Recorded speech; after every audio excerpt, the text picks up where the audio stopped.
Hello and welcome. This is the PM News. I am Priscilla Iwurm. The Vigilante Group of Nigeria has appealed to President Muhammadu Buhari to assent to the bill passed by the National Assembly for the incorporation of the group into the country's security system.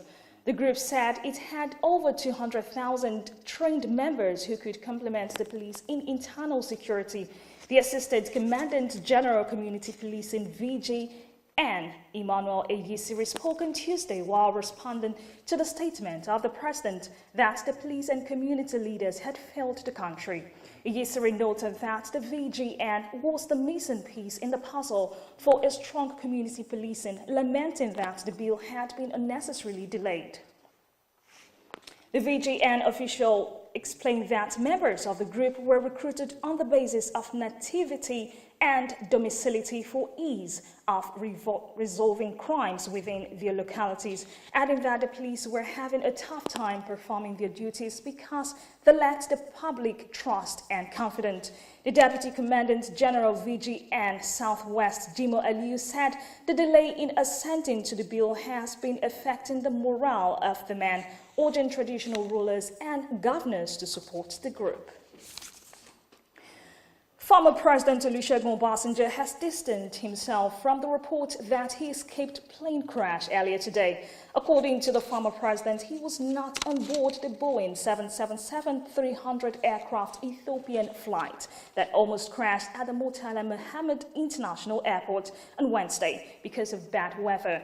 Earlier reports had claimed that the former president was among the 393 passengers on the flight from Addis Ababa, capital of Ethiopia.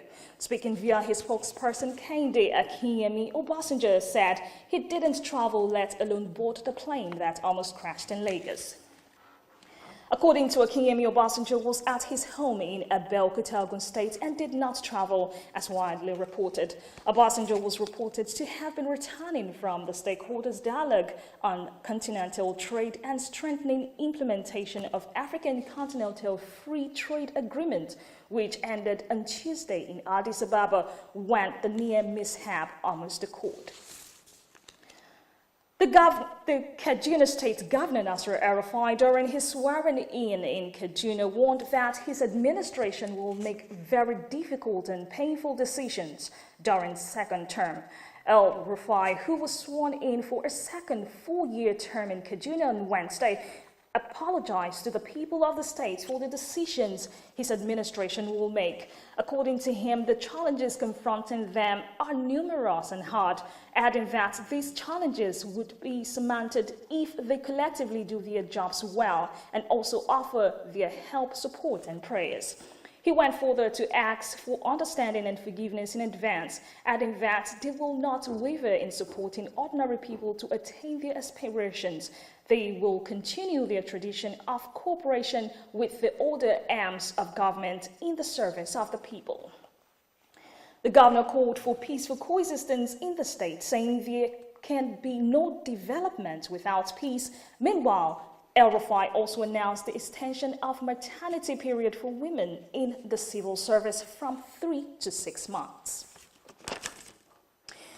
The new governor for your state, Seyi Makinde, on Wednesday declared free education in public schools and public secondary schools in the state and has cancelled development levy paid by students across all the primary and secondary schools in the state. The governor made this known in his inaugural speech at the new governor of the Pace-Setter state. The governor abolished the 3,000 paid by students in secondary schools, noting that the education budget in the state shall not be less than 10% of the total annual budget.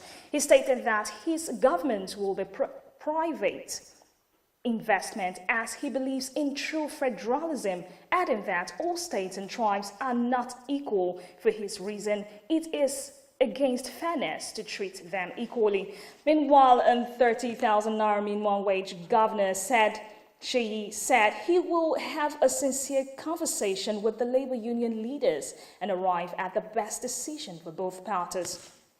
Governor Makinde also announced the opening of the flyover for the use of the public.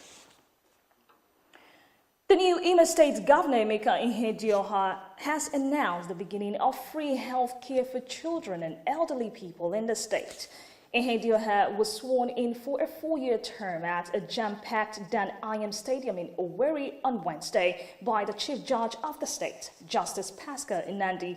The former House of Representatives Deputy Speaker promised to reform the state's criminal justice system by domesticating the Criminal Justice Act. He added that he will restore Owerri as the cleanest city in Nigeria and also digitalize Imo Land Registry for optimum delivery and review all land allocations in Imo where necessary, revoke illegal land allocation promising to provide water and delivery quality projects. The governor went further to say that he will guarantee financial independence for the judiciary as provided in the Constitution, adding that the 4 technical colleges shall be upgraded to be a great hub of technical manpower within his first 180 days in office. And that was the PM News. Thank you so much for watching. I am Priscilla Iworm. Keep watching.